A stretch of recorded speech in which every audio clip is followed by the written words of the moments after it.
Hi, this is Tammi, and I have an exciting opportunity for you. I have a 6-week program called Preparing for Your Crown. If you are on your spiritual journey and you're just trying to figure it out, you have gifts that are flowing for you, you have information that's coming from you at all, from all angles, then you want to grab my Preparing for Your Crown. That is a 6-week program that I will help you navigate all of your spiritual awakening with your spiritual gifts, your sacred archetypes, embodying who you are and who it is that you desire to be. So if that is something that you are looking for and that sounds amazing to you, then make sure that you send me a message right here on this platform, or you can email me, and my description is normally in the show notes of this video. Welcome to Straight Out of Savannah, Talking with Tammi, a podcast that showcases people you may not know who are choosing to use their gifts to inspire and move the planet.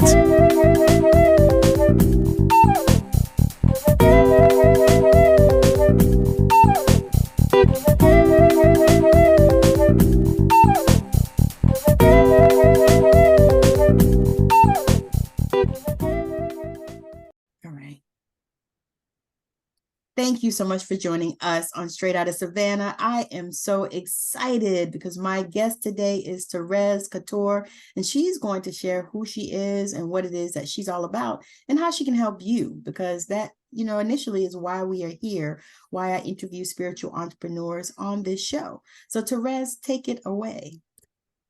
Hi, Tammi. Thank you so much for inviting me, for having me.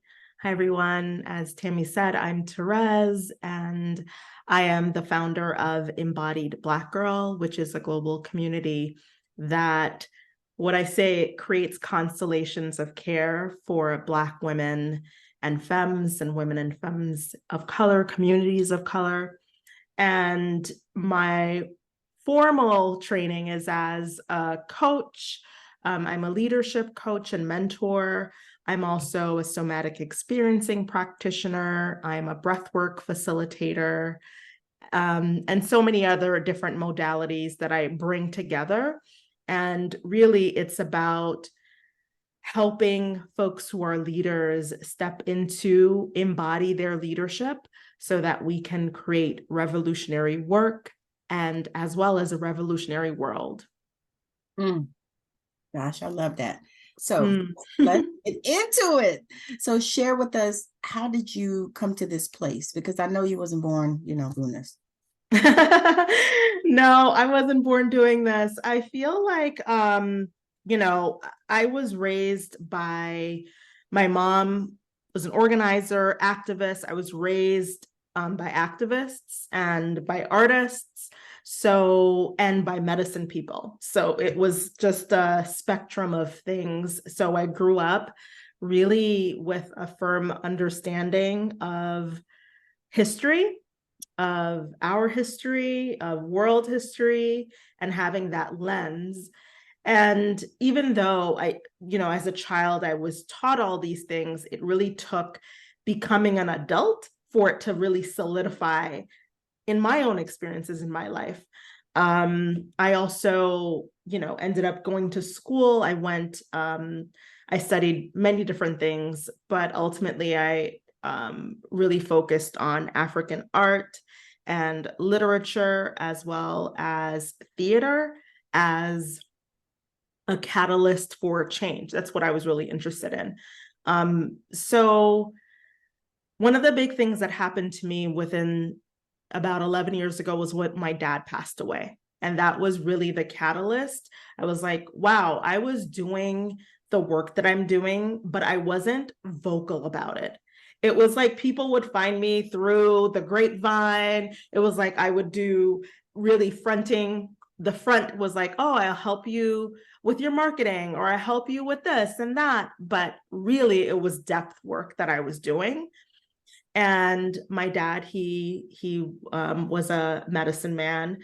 And when I lost him, it was sudden. And it really felt like, okay, this was a call to step into the medicine that I had to bring into the world. Yes. What was the medicine I had to bring, and step really into it. And then a year after my dad passed, a little over a year after my dad passed, I was wrongfully detained by the police. And it was just a whole situation where we really could have lost our lives, and fortunately didn't. Thank God. And that also made me really, really even more grounded that my work needed to be rooted in justice, in justice, really. So my work combines spirituality, justice, and somatics. So those are the things that really brought me to where I am today. That is so powerful. The thing is I liked the fact that you were raised by a medicine man. That is so amazing to me. And I know that there was a lot of stuff that you got, from that upbringing that you're bringing into your work today, correct? Yeah, I mean, growing up in Brooklyn, I grew up in Brooklyn, but although I grew up in Brooklyn, I remember I would go on these walks with my mom, and she would show me the medicine that was in nature and how to use it. My mom primarily works with plant medicines, but it was seeing, even though it was New York City, growing up in that space, but seeing that actually we are on the ancestral lands of the Lenape people, and there's medicine all around. I lived really close to Prospect Park, so even just going to the park and seeing, learning about the medicine that was there. That is something. So, as you grew up in that, did you have a feeling when you were younger that maybe this was a path that you were going to take, or were you not wanting to do that? Yeah, when I was younger, I feel like I was always the intuitive child. Like I was always would always have dreams and would tell my mom my dreams, but that was actually normalized. So I didn't think any of it was a big deal. I thought it was just like what everyone would do, like in the morning as a family, what dream did you have? And we would talk about our dreams and interpret our dreams. So for me, it was just like, this is just what you do. I didn't see it as a career path. So it wasn't really as like, oh, you can do this as a career. It was like, oh, as a career, these are the traditional routes. You could become a doctor, a lawyer, an engineer, a teacher. These are the traditional routes that I saw. But this was just something that was part of our being. So I didn't even think of it as, oh, this is something I could do. It wasn't even in my awareness. That is powerful, because I know that, when you think about that, a lot of people, when they're raised, especially in, that sort of arena, is like, oh, well, but this is just what my family does. But, I don't really subscribe to that, because I want to go over here, I want to do this, and I think that because you embrace that, it was already here for you. It was already set up for you. It was already destined for you. And that catalyst being when your father transitioned, that's huge. Mm-hmm. And did you go through any type of experiences when he transitioned? I guess spiritually? Yeah, I feel like it's been just many, many experiences. And really the biggest thing that I've learned is that the relationship doesn't end. Yes. I thought that, oh, that's it. Okay, that's it. But actually the relationship doesn't end. I see my dad in my dreams, in my meditations, in different ways, in different messages. And so that was new for me. Like I had a concept of it, but this was the closest person that I that I had that passed away, like that I knew really, really closely. So to see that relationship expanded, there was so much grief. And still, like, I feel like there's grief that's there of him not being in this form. But I am so keenly aware that he is with me, like, even now, even in this moment, like, he is with me, guiding me. Yeah, right next to me. That is awesome. I can feel that so intensely. I actually have a similar experience like that as well with my grandmother. Same thing. Mm. You know, I tell people, I'm like, y'all don't know. I was like, I miss her like it was yesterday, really. And it's been 15, 16. She died in 2005. So what's that? 18 years? Wow. But I had that kind of relationship. And I also actually realized that too, which I didn't know at first, you know, because she was on the other side of the spectrum where I truly believe she was also a medicine woman, but she was also a pastor, you know, a preacher, a teacher, you know, prophetess, all these things.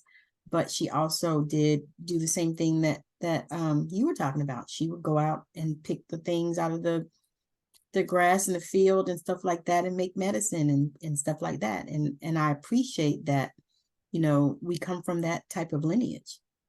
Mm-hmm.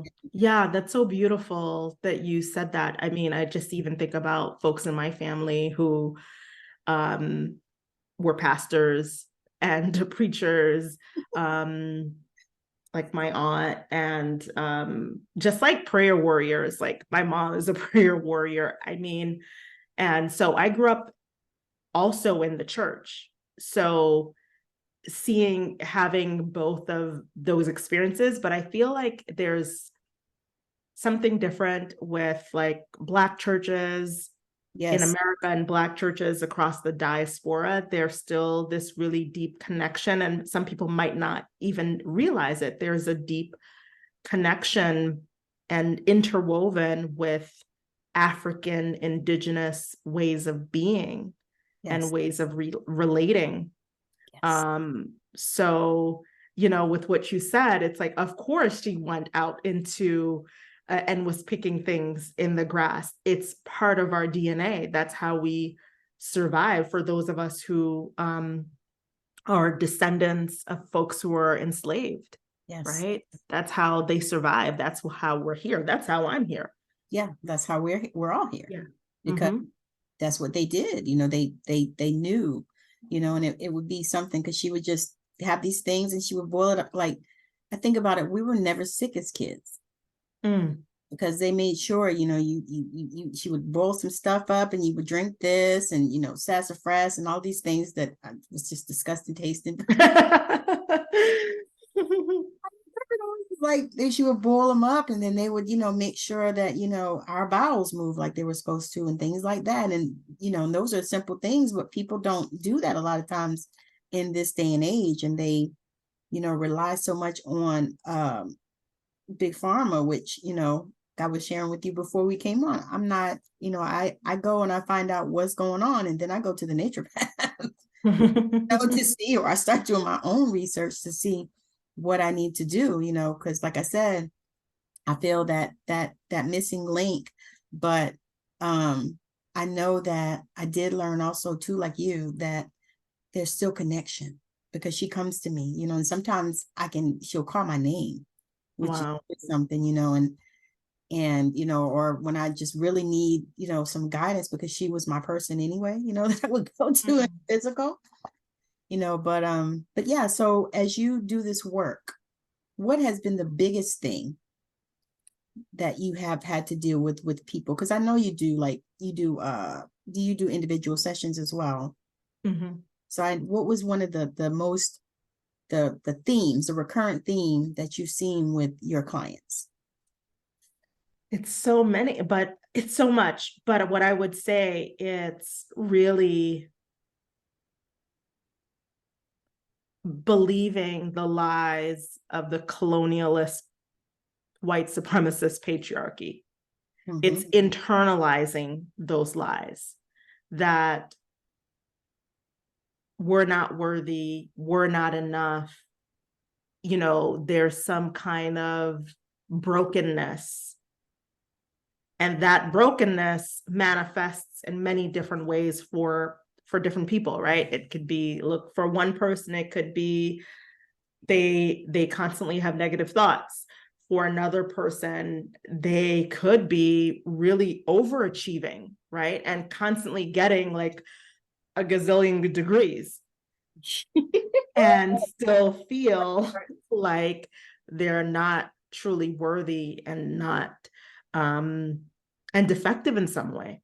Yes. And I think, you know, especially I work with a lot of Black women and women in general, and I just feel that it's really, there's so many lies. There's so many lies, and the lies of relating to one another, that there isn't enough, right? That it's like crabs in a bucket, right? And without recognizing, I loved, Sonia Renee Taylor had said this when I had interviewed her one time. She was like, you know, it's crabs in a bucket, and it's not realizing that your natural habitat is not the bucket.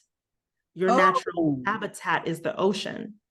Oh, that is, oh my God, that just hit me. Yes, right? I mean, I'm getting goosebumps even thinking about that. Wow. It's not your natural habitat. So it's a brainwashing. There's brainwashing that is happening on many different levels. So it's really unplugging from that brainwashing and coming into deep embodiment. Deep embodiment, deep relationship to your bodies, to our bodies, to one another's bodies, because the thing that the systems of harm and oppression and marginalization does is that it creates this severance. It creates this disconnection. First, of course, we're disconnected from ourselves, but we're also disconnected from the land. Why did our ancestors know to go, and not even our ancestors, our elders know to go to nature to get that medicine? Why weren't you sick when you were young? Because they knew. Yeah. Because they knew that disconnection from land, although it happened on a spectrum, it's not as much as it is now. And then, of course, that leads to disconnection from one another. You know, there's this hyper individualism. There's this, you know, just reading all these stories of people who seem like they have it all, and yet we find out that person is suffering from depression or suffering alone, or they're feeling really lonely. Yes. And obviously there can be something within someone's physiology that can cause that. Right. But sometimes it can be just isolation. Yes. Just isolating and not having community and not having support and not allowing ourselves to be supported. Yes. So I feel like I went and said so many other things, but than your question, but I just feel like this is a call back into deep embodiment of our power, you know, especially at this time. Whoa, that is so powerful, because that's actually the call that I'm on. You know, I've been called to me. You know, I actually had a word from the spirit. It was like, okay, so you're not to take any, you know, classes right now. To just dive into you. You know, you're to get your instructions from you, from your higher self, from the Holy Spirit, from God, source, universe, whatever people would like to call him, her, or them, is what I say. That is like, that's so awesome. Oh my God. So now, how much do you feel like the pandemic, and I call it the pandemonium or the plandemic, how much do you feel like that affected people, especially with this, because that isolation, that was huge for a lot of people? Yeah, the pandemic, in so many ways, I lost so many people in the pandemic. As I was telling you before it came on, I'm from the East Coast, and I grew up in New York City, and we lost so many people. Actually, I lost my pediatrician, who actually was retired, but went back. They were calling folks Help. to come back and help. Oh my And gosh. he went back and helped, and he got COVID and passed away. So there's so many stories, countless stories. And I just want to just name that first, that there's so much grief, because a lot of people, they just talk about the pandemic and don't name, like, we in the Turtle Island, what it's called, the United States, we lost over 1 million people. Yes. And so those million people are connected to millions more people, right? That means millions of people were impacted by this loss, not to mention people who might have survived COVID. I know there are people who are dealing with long COVID, That would and be so me. many illnesses Yeah. from having COVID. Yeah. Right. So there's a lot of grief with that. And then we compound that with the ways that it has impacted the Black community even more, and the Indigenous community even more. So there's a lot of grief. And in many ways, we're just at another phase of the pandemic. Yes. Like we're at another phase of the pandemic. So it's the impacts of the pandemic.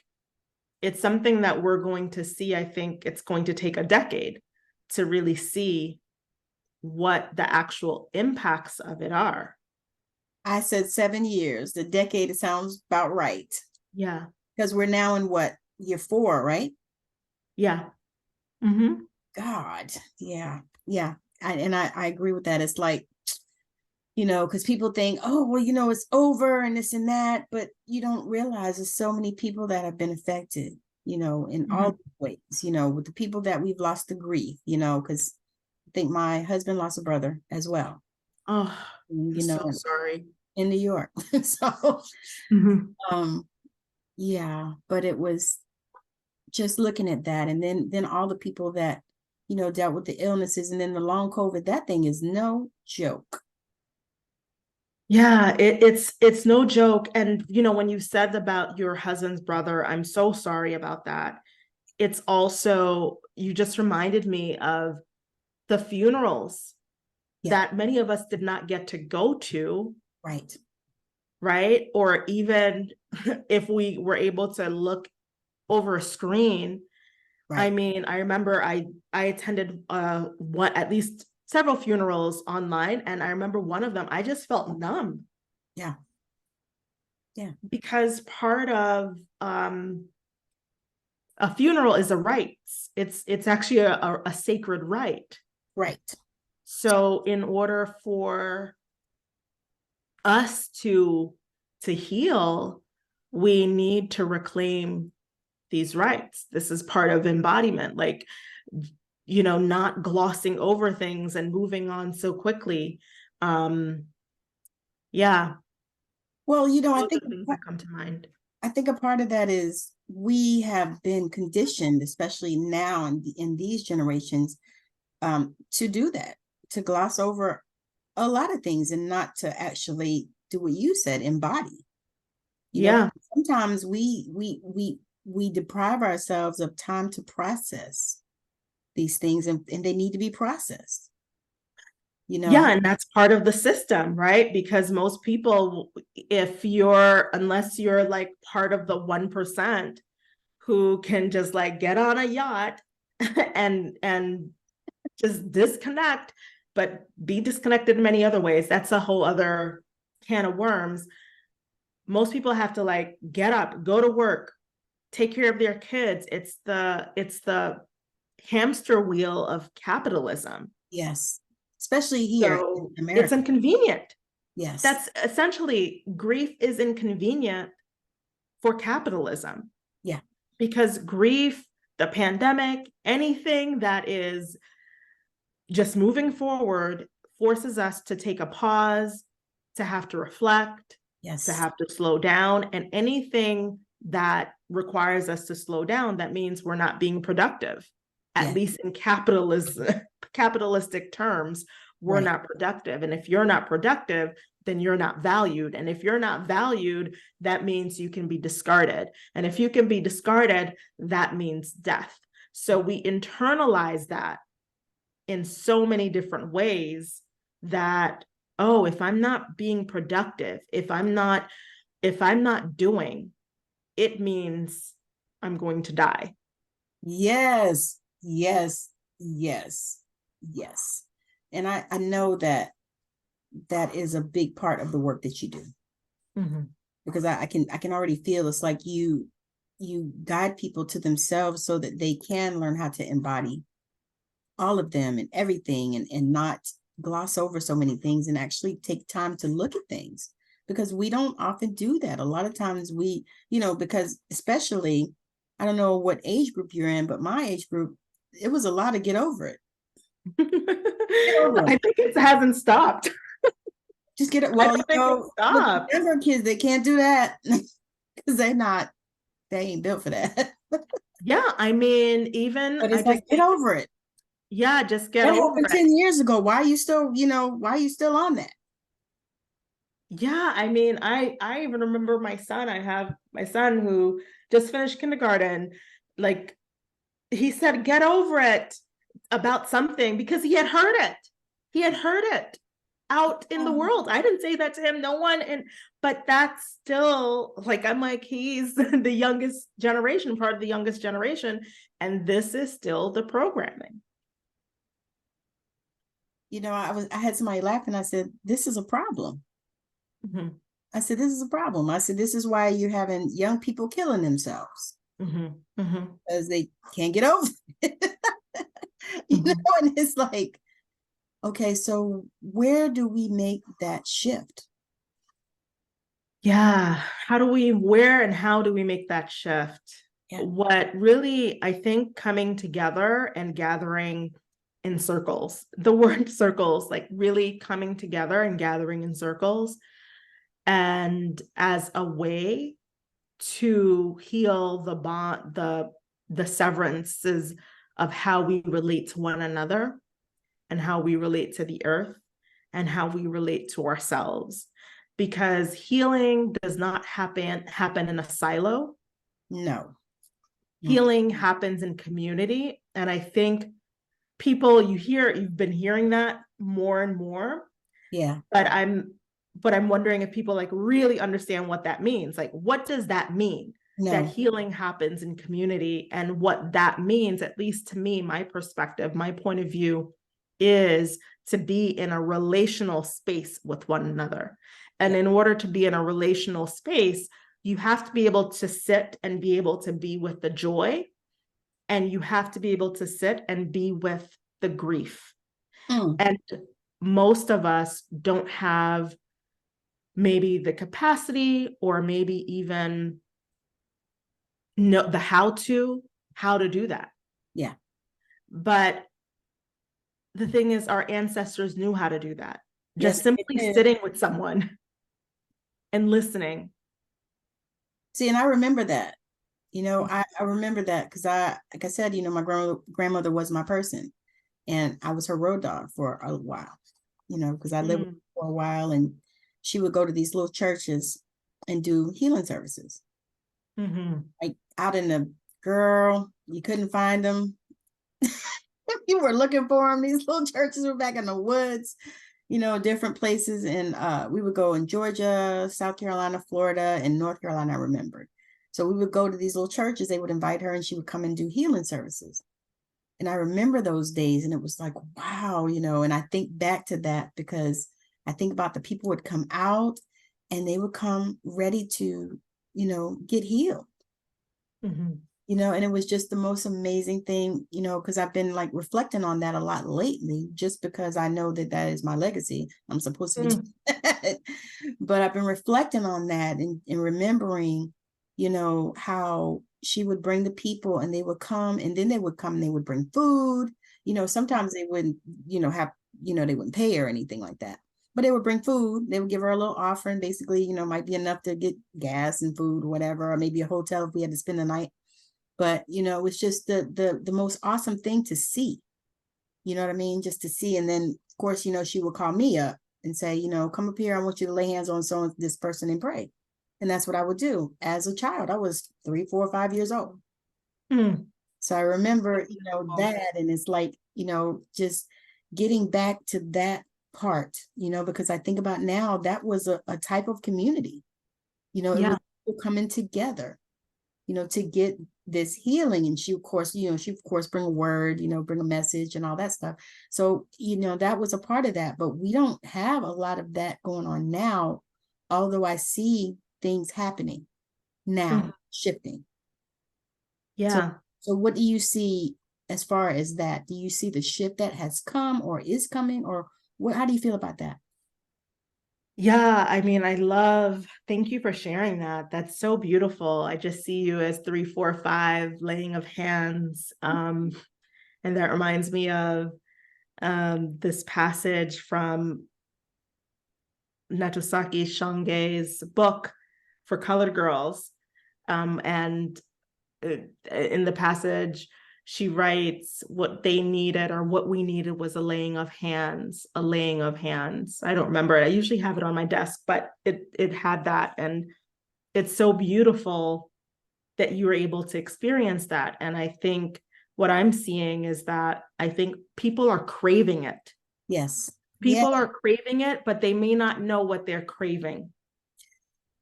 Yeah, it feels like almost like they know they need something, but they're just not sure what. They're not exactly right. People don't know your energy. Yeah, they're like, I know I need something, and really it is to be in community and to learn how to be in community with one another. Yes, how we can be in community with one another. I think that is really what we're craving, and to come back to the earth. Yes. Whenever I'm out with my little one, he was like, oh wow, we were driving to the city, and he was like, oh wow, look at those buildings. And I was like, yeah, I know he likes buildings. And I was like, well, look at the earth. Yes. What holds those buildings? The earth. Yes. That's what is the foundation. So a lot of times we're looking up and we forget to look down. And sometimes, we could be the person constantly looking down and we forget to look up, not at the buildings, but at the cosmos. Yes. But, just being able to be with all the different energies. But I think what we need is to come and gather. And I know, for example, your grandmother, she's the one that held space. But even if someone doesn't know how to do that, just gathering a couple of people. Yes. Right? A couple of people. Yes. And just taking a turn to witness one another, to share what's on your heart. Yes, yes, yes. Yes. And not to try to fix, not to try to change, not to try to create some big transformation, but only to witness that person. Yes. I mean, how many times do we even have the opportunity to just speak and people are not not interrupting us? Yes. Mm-hmm. That part, yeah. And that is, to me, that's so important, because holding space is, to me, that's the first thing that I want to do for people, is I want to just allow them space. Mm-hmm. And sometimes I think maybe I let them talk too much. But then I realized, no, they needed that. And that was who I needed to be for them at that time. I needed to be there, not to even speak, not to even say anything, just to listen, and allow them to express what they need to express. Mm-hmm. Yeah, that's power. That's perfect. All righty. So we are about to land this plane. Share any last words that you want to say to the people, or if you have anything that you have going on, like if you have a program or anything, or and also share where people can connect with you, the best place for people to connect with you. And anything else you want to share with the audience? Yeah, I just want to say thank you so much for having me. This has been a nourishing conversation, and I hope that even one thing touches someone out there, even if it's one person.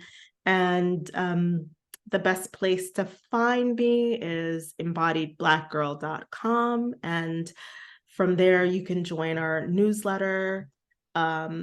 And you'll also receive a boundaries practice, which is something a lot of us need practice That is huge. around boundaries. What are your boundaries? Yeah. So you'll receive a boundaries practice. And yeah, that's a great way to stay connected. And I'm also on Instagram, Embodied Black Girl, or also Thérèse Cator on Instagram. But those are the places. And throughout the year, I have different offerings that open up. I have an offering, I don't know when this is coming out, a decolonial leadership, which is going to be an intimate group for folks who want to really bring their work out into the world. So that's going to be the next offering that I have, and that's decolonialleadership.com. That is going to be so fire. I'm so excited about that. And you're right. This conversation has been amazing. So let me ask you this one last question.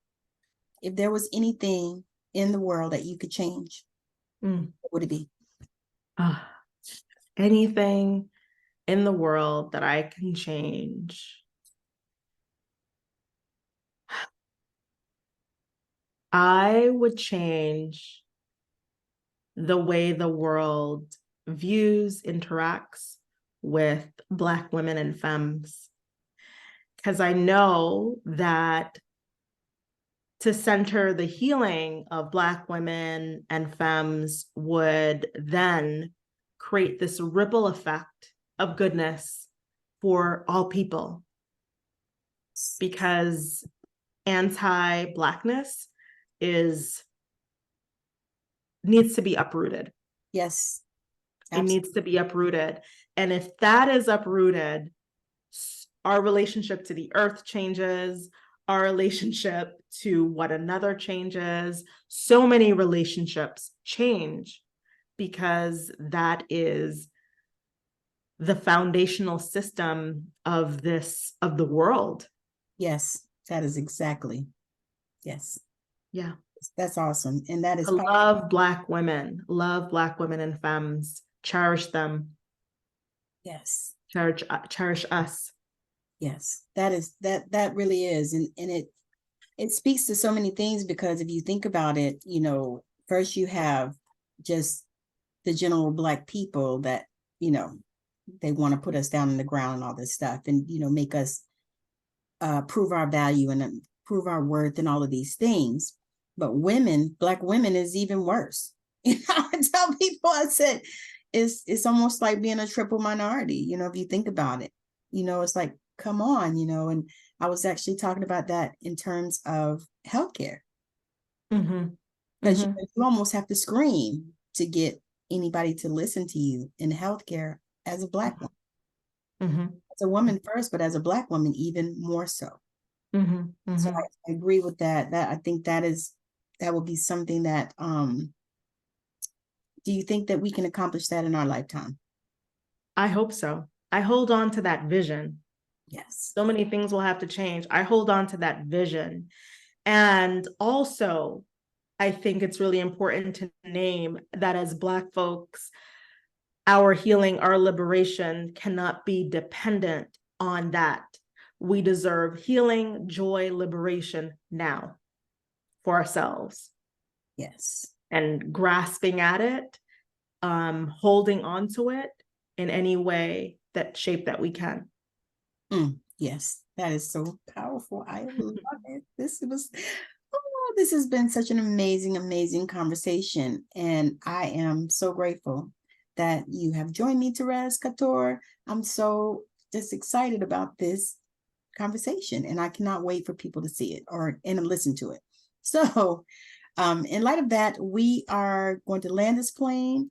If you are watching this on YouTube, thank you. Make sure that you like, share, and subscribe. If you're listening to it, do the same. Make sure that you're downloading and that you're sharing with people, because this conversation needs to go global. People need to hear it all over the planet. And so these are the intentions that I've set for this show. So, but I want to thank you for joining me, Thérèse. I really, really appreciate it. And I know that you're super busy, and I thank you for taking time out of your schedule. And I also thank you for being such a beacon of light for us, especially as a Black woman. And I just, it's so amazing to see that. And so I'm just so appreciative. And so if you want to get in touch with her, all of her details will be in the show notes. Her links and everything will be in the show notes. So you'll be able to click on those and go to where she is. Also follow her on Instagram. And where else are you? That's really where I have Facebook, but Instagram, I'm not really on Facebook. Okay. See, and I'm the opposite. I have Instagram. You can find me on Facebook. You'll find me, but not everything gets posted there. Gotcha. So make sure that you're following her definitely on Instagram. And if you are a spiritual entrepreneur and you are looking to come on my show, make sure that you reach out to me, send me a message, and let's, get you scheduled, because I'm scheduling actually for the rest of the year. I'm probably about, I think, halfway scheduled now, but there's always next year.